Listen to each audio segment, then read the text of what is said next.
ओम शांति। अॼु जी मुरली आहे 20/1/2025। अॼु मिठा मिठा बाप दादा चवंदा मीठे मीठे ॿार ज्ञान जी धारणा सां गॾु गॾु सत्युगी राजाई जे लाइ यादि ऐं पवित्रता जो बल बि जमा करो। प्रश्न आहे, हाणे तव्हां ॿारनि जी पुरुषारत जो छा लक्ष्य हुजणो खपे? उत्तर आहे, सदा ख़ुशी में रहणो आहे, ॾाढो ॾाढो मिठो ठहिणो आहे, सभिनि खे प्रेम सां हलाइणो आहे। इहे ई तव्हांजे पुरुषारत जो लक्ष्य हुजे। इन सां ई तव्हां सर्वगुण संपन्न 16 कला संपूर्ण ठाहींदव। सदा ख़ुशी में रहणो आहे, ॾाढो ॾाढो मिठो ठहिणो आहे, सभिनि खे प्रेम सां हलाइणो आहे। इहे ई असांजे पुरुषारत जो लक्ष्य हुजणो खपे। इन सां ई तव्हां सर्वगुण संपन्न 16 कला संपूर्ण ठाहींदव। प्रश्न ॿियो, जंहिंजे कर्म श्रेष्ठ आहिनि उन्हनि जी निशानी छा हूंदी? उन्हनि द्वारा कंहिंखे बि दुख न पहुचंदो। जीअं बाप दुख हरता सुख करता आहिनि, ईअं श्रेष्ठ कर्म करण वारा बि दुख हरता सुख करता हूंदा। गीता छॾे ॾियो आकाश सिंहासन। ओम शांति। रूहानी ॿारनि गीत ॿुधियो। इहा मिठे मिठे रूहानी ॿार कीअं चयो? ॿिन्हिनि बाप चयो। निराकार बि चई त साकार बि चई। इन करे चइबो आहे बाप व दादा। दादा ऐं साकारी। हाणे इहे गीत त भक्ति मार्ग जा आहिनि। ॿार ॼाणंदा आहिनि बाप आयल आहिनि ऐं बाबा सॼी सृष्टि चक्कर जो ज्ञान बुद्धि में विहारियो आहे। तव्हां ॿारनि जी बुद्धि में आहे असां 84 जन्म पूरा कया। सत्युग त्रेता द्वापर कलयुग, हाणे संगम युग बि पूरो थियण वारो आहे। हाणे नाटक पूरो थियो। हाणे असांखे पावन ठहिणो आहे योग व यादि सां। यादि ऐं नॉलेज इहे त हर ॻाल्हि में हलंदो आहे न।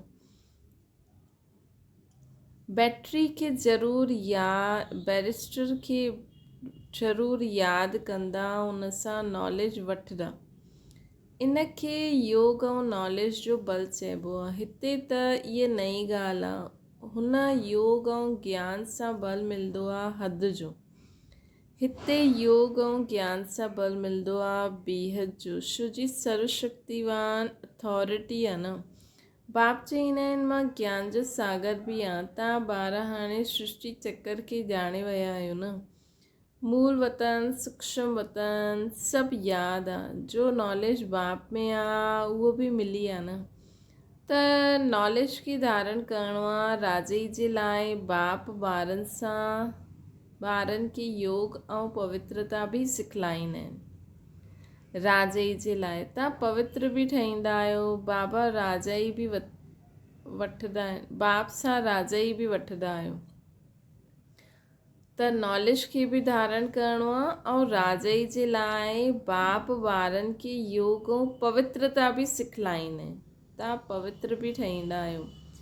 बाप सां राजाई बि वठंदा आहियो। बाबा पाण खां बि ज़्यादा मर्तबो ॾींदा आहिनि ॿारनि खे।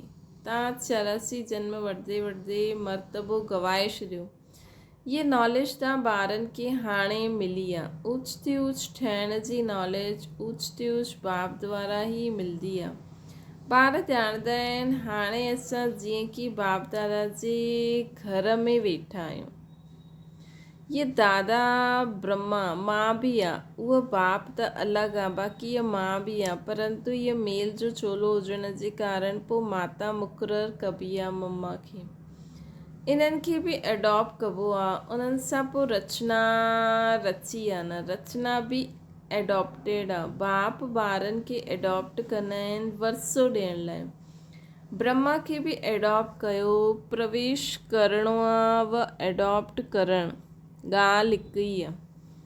ॿार सम्झंदा आहिनि ऐं सम्झाईंदा बि आहिनि। नंबरवार पुरुषारत अनुसार सभिनि खे इहे ई सम्झाइणो आहे की असां पंहिंजे परम पिता परमात्मा जी श्रीमत ते हिन भारत खे वरी खां श्रेष्ठ ते श्रेष्ठ था ठाहियूं। त ख़ुदि खे बि ठाहिणो पए, है न। पंहिंजे खे ॾिसणो आहे कि असां श्रेष्ठ ठहिया आहियूं, कोई भ्रष्टाचार जो कमु करे कंहिंखे दुख त न ॾींदा आहियूं।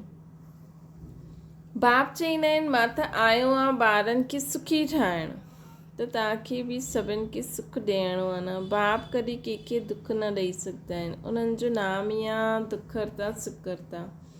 ॿारनि खे पंहिंजी जांच करणी आहे, मनसा वाचा कर्मणा। असां कंहिंखे दुख त न ॾींदा आहियूं। शिव बाबा कॾहिं कंहिंखे दुख न ॾींदा आहिनि। बाप चईंदा आहिनि मां कल्प कल्प तव्हां ॿारनि खे इहे ई बेहद जी कहानी ॿुधाईंदो आहे, ये जो बाबा असांखे ॿुधाइनि था। हाणे तव्हांजी बुद्धि में आहे कि असां पंहिंजे घर वेंदासीं, पोइ नई दुनिया में ईंदासीं। हाणे जी पढ़ाई अनुसार अंत में तव्हां ट्रांसफ़र थी वेंदव, वापसि घर वञी करे पोइ नंबरवार पाठ वॼाइण हेठि अचिणो आहे असांखे हिन धरती ते। ये राजधानी स्थापना थिए थी। बाबा चवनि था ये राजधानी स्थापना थिए थी। वापसि घर वञी करे पोइ नंबरवार पाठ वॼाइण ईंदासीं असां हेठि। ये राजधानी स्थापना थिए थी न। ॿार ॼाणंदा आहिनि हाणे जो पुरुषार्थ कंदा उहो ई पुरुषार्थ तव्हांजो कल्प कल्प जो सिद्ध थी वेंदो। पहिरियों त सभिनि खे बुद्धि में विहारणो खपे कि रचता ऐं रचना जे आदि मध्य अंत जी नॉलेज खे बाप जे सवाइ कोई ॼाणंदो ई न आहे। हाणे जो पुरुषार्थ कंदा उहो ई पुरुषार्थ तव्हांजो कल्प कल्प सिद्ध थींदो। पहिरियों त इहे ई बुद्धि में विहारणो आहे कि रचता ऐं रचना जे आदि मध्य अंत जी नॉलेज खे बाप जे सवाइ कोई ॼाणंदो ई न आहे। ऊच ते ऊच बाप जो नाम ई गुम करे छॾियो अथनि। त्रिमूर्ति नाम त आहे न, त्रिमूर्ति रास्तो बि आहे, त्रिमूर्ति हाउस बि आहे। त्रिमूर्ति चइबो आहे ब्रह्मा विष्णु शंकर खे। इन टिनिनि खे इन टिनिनि जो रचयिता त शिव बाबा आहे। हुन मूल जो नाम ई गुम करे छॾियो अथनि। हाणे तव्हां ॿार ॼाणंदा आहियो ऊच ते ऊच शिव बाबा, पोइ त्रिमूर्ति आहे ब्रह्मा विष्णु शंकर, है न। वैसे चइणो खपे ब्रह्मा शंकर विष्णु। पहिरियों ब्रह्मा जो पाठ, पोइ शंकर जो, पोइ विष्णु जो। बाप सां असां ॿार इहे वरसो वठंदा आहियूं त्रिमूर्ति जो। बाप जी नॉलेज ऐं वरसो इहे ॿई स्मृति में रहनि त सदैव हर्षित रहंदासीं। मतिलबु बाबा चईंदा आहिनि न तव्हां ब्रह्मा बि आहियो, तपस्वी शंकर बि आहियो, ऐं पोइ लक्ष्मी नारायण जहिड़ा ठहिण वारा बि आहियो। त बाप जी नॉलेज ऐं वरसो इहे ॿई स्मृति में रहनि त सदैव हर्षित रहो। बाप जी यादि में रही पोइ तव्हां कंहिंखे बि ज्ञान जो तीर लॻाईंदव त सुठो असरु थींदो, हुन में शक्ति ईंदी वेंदी। यादि कल्ह बि बाबा चई न, हाणे शिवरात्रि खां पहिरियों पंहिंजे में शक्ति भरो 18 जनवरी जी मुरली में, ताकी असां ॿियनि खे शक्ति ॾेई सघूं। यादि जी यात्रा सां शक्ति मिलंदी आहे। हाणे शक्ति गुम थी वई, छो जी आत्मा पतित तमो प्रधान थी वई आहे न।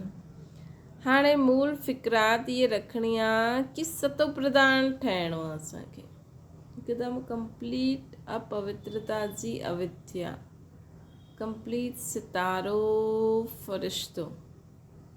मां हाणे इन कन जो आधार वठी करे ज्ञान ॿुधां थी, मुख द्वारा ॿुधायां थी बसि, बाक़ी मां फ़रिश्तो आहियां।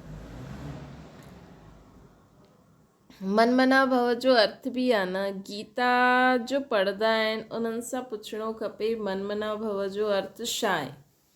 ये कंहिं चयो मूंखे यादि करो, है न। ये कंहिं चयो कि मूंखे यादि करो त वरसो मिलंदो। नई दुनिया स्थापना करण वारो कोई श्री कृष्ण त न आहे न, उहो त प्रिंस आहे। ये त ॻायल आहे न, ब्रह्मा द्वारा स्थापना। हाणे करण करावनार केरु भुलिजी विया आहिनि न। उन्हनि जे लाइ सर्वव्यापी चई ॾींदा आहिनि। चईंदा आहिनि ब्रह्मा विष्णु शंकर आदि सभु उहो ई, सभिनि में उहो ई आहे।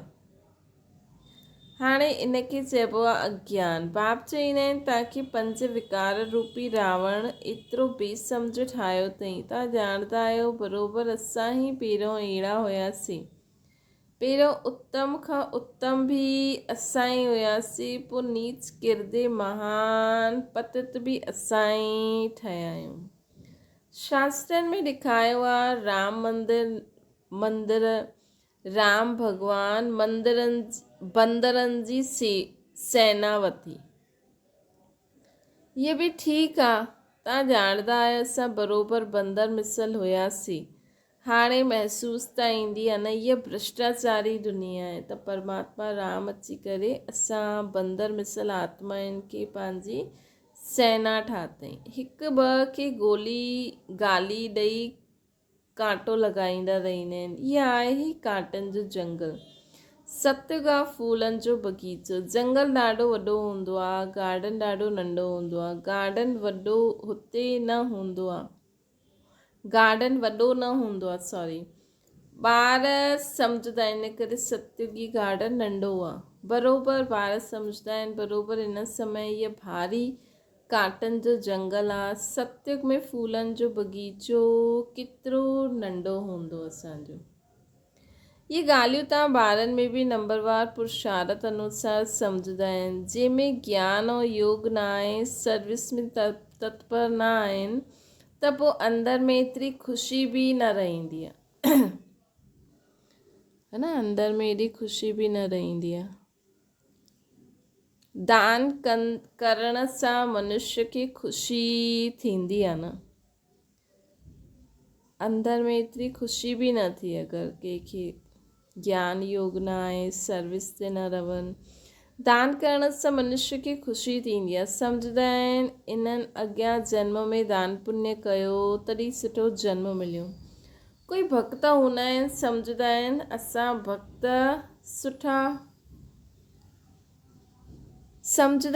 भक्त सुठा भक्त जे घर में वञी करे जन्म वठंदासीं। सुठे कर्मनि जो फल बि सुठो मिलंदो आहे। बाप वेही कर्म अकरम विक्रम जी गति ॿारनि खे सम्झाईंदा आहिनि। दुनिया में हिन ॻाल्हियुनि खे न ॼाणंदा आहिनि। तव्हां ॼाणंदा आहियो हाणे रावण राज्य थियण जे कारण मनुष्य जा कर्म सभु विक्रम थी विया आहिनि। पतित त ठहिणो ई आहे। पंज विकारनि जी सभिनि में प्रवेशता आहे। बलिदान पुण्य आदि कंदा आहिनि अल्पकाल जे लाइ, उनजो फल मिलंदो आहे। पोइ बि पाप त कंदा ई आहिनि, है न। बाबा चईंदा आहिनि पतित त ठहिणो ई आहे माण्हुनि खे। रावण राज्य थियण जे कारण मनुष्य जा कर्म सभु विक्रम थी वेंदा आहिनि। पतित त उन्हनि खे ठहिणो ई आहे। पंज विकारनि जी प्रवेशता थींदी आहे। बलिदान पुण्य कंदा आहिनि अल्पकाल जे लाइ, उनजो फल मिली वेंदो आहे। पोइ बि पाप त कंदा ई रहंदा आहिनि। रावण राज्य में जो बि लेन देन थींदी आहे उहो सभु पाप जी आहे। देवताउनि जे अॻियां केतिरो स्वच्छता सां भोग लॻाईंदा आहिनि, स्वच्छ ठही करे वेंदा आहिनि, परंतु ॼाणंदा कुझु न आहे, है न। घर में भले कीअं बि रहनि, लेकिन देवी देवताउनि जे अॻियां ॾाढो स्वच्छ थी करे उन्हनि खे ॾाढी स्वच्छ जॻह ॾींदा आहिनि। चईंदा आहिनि इहे स्वच्छता खे पसंदि कंदा आहिनि। त जॾहिं चईंदा आहियूं उहे असांजा माता पिता आहिनि त असांखे बि उअं रहणो खपे न। बेहद जे बाप जी बि केतिरी ग्लानी करे छॾी अथनि। उहे सम्झंदा आहिनि कि इहा महिमा कंदा आहियूं। ईश्वर सर्वव्यापी आहे, सर्वशक्तिवान आहे, परंतु बाप चईंदा आहिनि इहे त उन्हनि जी उल्टी मत आहे। इहे त कलयुगी माण्हुनि जी उल्टी मत आहे। उहो त सम्झंदा आहिनि भॻवानु त ॾाढो वॾो आहे, कुझु बि करे सघंदो आहे, फलानो फलानो, कंहिंखे बि दुख ॾेई सघंदो आहे, कंहिंजो बि बुरे करण वारे जो बुरो करे सघंदो आहे। उहो त हिन रीति सां उल्टी मत सां उनखे ॾाढो वॾो भॻवान खे वॾो सम्झंदा आहिनि। तव्हां पहिरियों बाप जी महिमा ॿुधाईंदा आहियो कि ऊच ते ऊच भॻवानु हिकु ई आहे। असां उन्हनि खे यादि कंदा आहियूं। राजयोग जी एम ऑब्जेक्ट बि साम्हूं खड़ी आहे न। राजयोग बाप सिखलाईंदा आहिनि। श्री कृष्ण खे बाप न चईंदासीं, उहो त ॿार आहे न। है न। बाबा चवनि था राजयोग जी एम ऑब्जेक्ट साम्हूं खड़ी आहे। ये राजयोग बाप ई सिखलाईंदा आहिनि। श्री कृष्ण खे बाप न चईंदासीं, उहो त ॿार आहे। शिव खे बाबा चईंदासीं। उन्हनि खे पंहिंजी देह न आहे। ईअ मां लोन वठंदो आहियां, हिन करे इन्हनि खे बाप दादा चईंदा आहियूं। उहा आहे उच्च उच्च निराकार बाप। रचना सां वरसो मिली न सघे, है न। रचना खे रचना सां वरसो मिली न सघे। बाबा खां ई असांखे वरसो मिलंदो आहे। लौकिक संबंध में ॿारनि खे बाप सां वरसो मिलंदो आहे, बच्चनि खे त मिली ई न सघे, है न। लौकिक में ॿारनि खे बाप सां वरसो मिलंदो आहे, बच्ची खे त मिली न सघे। हाणे त सभिनि खे मिलंदो आहे न। त बाबा असांखे चवनि था कि हाणे बाप खां ई वरसो मिलंदो आहे, ॿियो कंहिंखां न। हाणे बाप सम्झाईंदा आहिनि, तव्हां आत्मायूं असांजा ॿार आहियो, प्रजापिता ब्रह्मा जा ॿार आहियो न। ब्रह्मा सां वरसो न मिलंदो आहे, बाप जो ठहिण सां ई वरसो मिलंदो आहे। इहे बाप तव्हां ॿारनि खे सम्मुख वेही सम्झाइनि था। इन्हनि जा कोई शास्त्र त न ठही सघंदा आहिनि न। भले तव्हां लिखंदा आहियो, लिटरेचर छपाईंदा आहियो, पोइ बि टीचर जी सवाइ कोई सम्झाए न सघे। बिना टीचर किताब सां कोई सम्झी न सघे। हाणे तव्हां आहियो रूहानी टीचर्स। बाप बीज रूप, उन्हनि जे वटि सॼा झाड़ जे आदि मध्य अंत जी नॉलेज आहे। टीचर जे रूप में वेही तव्हांखे सम्झाईंदा आहिनि। बाबा वटि आदि मध्य अंत जी नॉलेज आहे। टीचर जे रूप में वेही करे तव्हांखे सम्झाईंदा आहिनि। तव्हां ॿारनि खे सदैव ख़ुशी रहणी खपे कि असांखे सुप्रीम बाप पंहिंजो ॿारु ठाहियो अथई।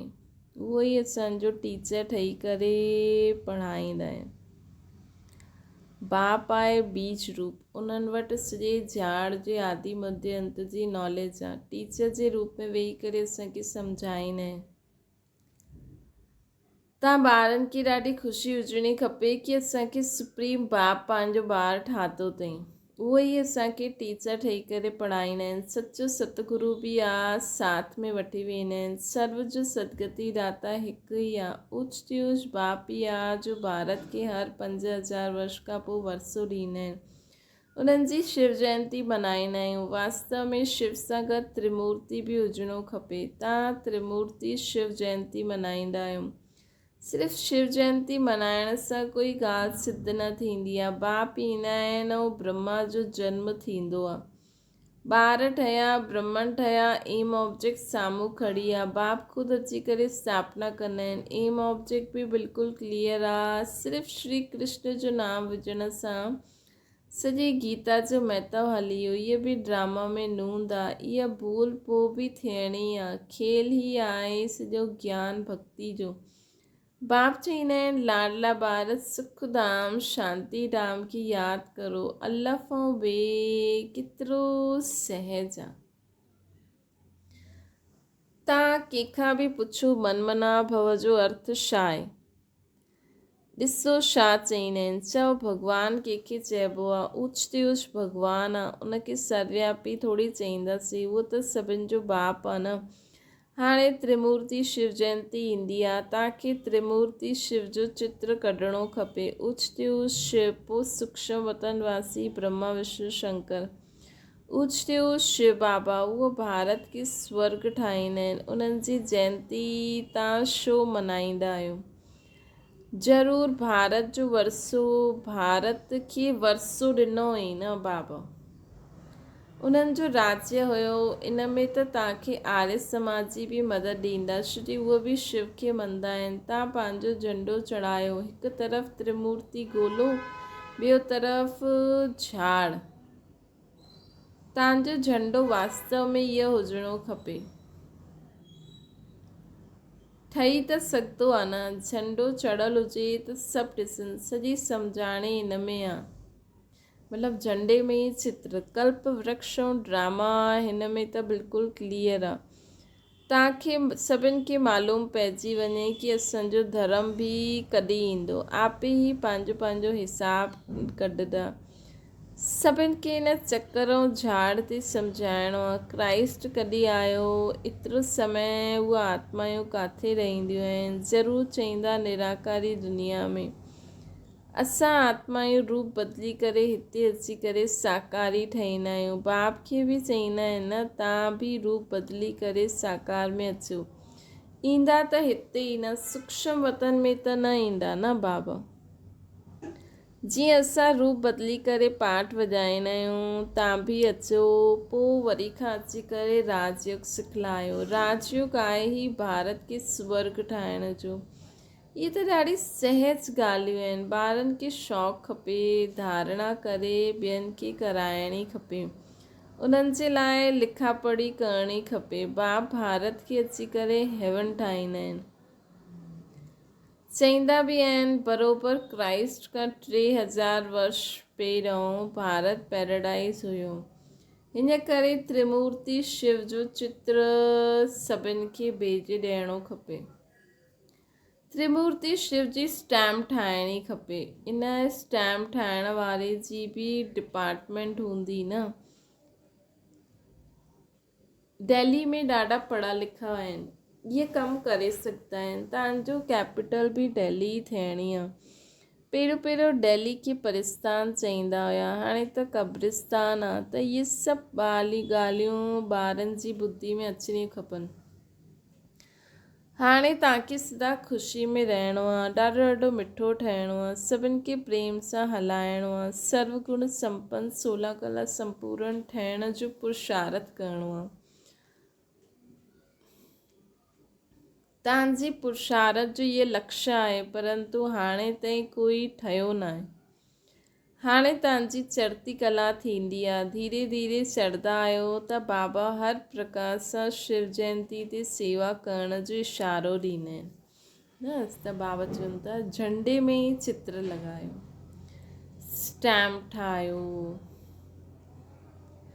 केॾी सारी बाबा डायरेक्शन ॾिनई। त बाबा हर प्रकार सां शिव जयंती ते सेवा करण जो इशारो ॾींदा आहिनि, जंहिंसां मनुष्य सम्झनि कि बराबरि इन्हनि जी नॉलेज त वॾी आहे। मनुष्य खे सम्झाइण सां केतिरी महिनत लॻंदी आहे न। मनुष्य खे सम्झाइण में महिनत बग़ैर राजधानी थोरी स्थापना थींदी। चढ़ंदा आहिनि, किरंदा आहिनि, पोइ चढ़ंदा आहिनि। ॿारनि खे बि कोई न कोई तूफ़ान ईंदो आहे। मूल ॻाल्हि आहे ई यादि जी यात्रा। यादि सां ई सतो प्रधान ठहिणो। नॉलेज त सहज आहे, ॿारनि खे ॾाढो मिठे सां मिठो ठहिणो आहे। एम ऑब्जेक्ट त साम्हूं बीठी आहे न। इहे लक्ष्मी नारायण केतिरा मिठा आहिनि, इन्हनि खे ॾिसी केतिरी ख़ुशी थींदी आहे न। असांजे स्टूडेंट जी एम ऑब्जेक्ट आहे। पढ़ाइण वारो भॻवानु आहे, ठहूं था असां श्री लक्ष्मी श्री नारायण जहिड़ा। अच्छा मीठे मीठे सिकी लदे रूहानी ॿारनि प्रति माता पिता बाप दादा जो यादि प्यार और गुड मॉर्निंग। रूहानी बाप जी सभिनि रूहानियुनि ॿारनि खे नमस्ते।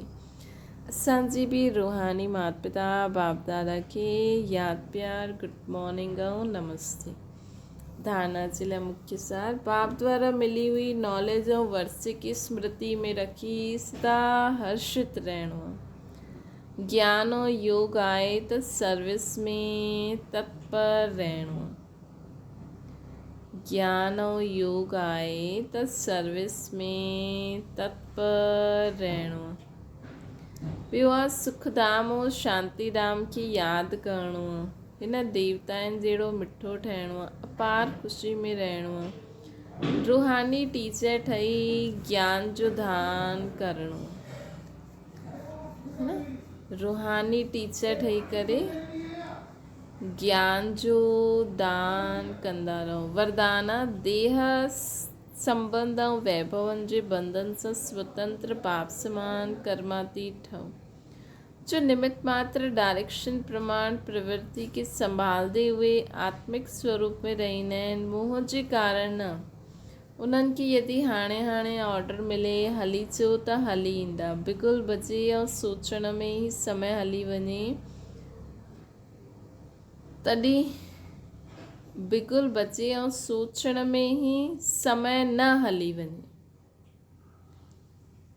तॾहिं चईंदासीं नष्टो मोह आहे। हिन करे सदैव पंहिंजे खे चेक करो कि देह जो संबंधन जो वैभवन जो बंधन पंहिंजी और खींचदो त न आहे।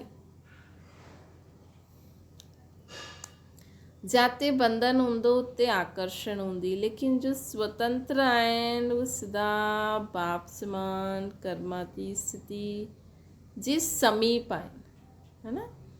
मतिलबु उहे रहंदा सभु कुझु कंदे हुए बि जीअं न्यारा रहंदा, है न। शरीर ते रही करे सेवा बि करणी आहे, सभु कुझु यूज़ बि करिणो आहे, लेकिन हाणे हाणे कयो, हाणे हाणे न्यारा थी विया।